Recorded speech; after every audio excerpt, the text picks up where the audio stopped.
Επειδή εδώ θύχτηκε το ΒΣ του Συλλόγου του Θεοδοκόπουλου, όπου είμαστε και εμείς σαν ελεύθεροι εκπαιδευτικοί, και τις συναδέλφισσα της ΑΣΕ βοηθήσαμε στις μηνύσεις που έγιναν μεταξύ με τη διευθύντρια που είχε, αλλά και τα δικαιώματα της αναπληρώτριας, γιατί μαζί τρέχαμε σε παραστάσεις διαμαρτυρίας.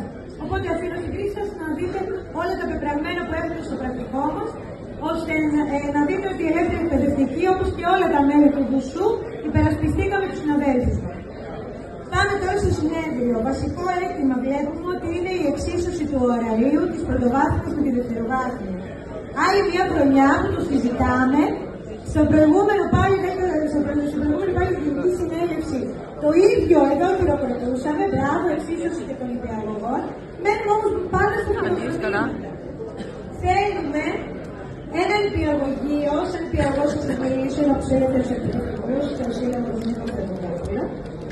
Θέλουμε ένα νηπιαγωγείο το οποίο να μπορούν οι συνάδελφοι να δουλεύουν ακριβώς τις ίδιες ώρες μεταξύ τους. Πρώτα ξεκινάμε από εκεί, έπειτα σε εξίσωση με τους δασκάλους και έπειτα θα φτάσουμε και στη δευτεροβάθμια εκπαίδευση. Μάλιστα έγινε τοποθέτηση από παράταξη που λέει ότι πρέπει να εξισωθεί το πολυδύναμο με το μονοθέσιο και το πολυθέσιο.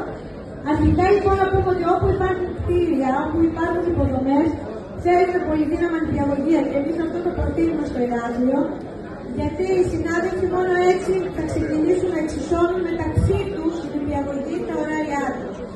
Οπότε καλύτερα να το καλύψουμε σε ποιο νηπιαγωγείο θέλουμε. Τέλος η νηπιαγωγή.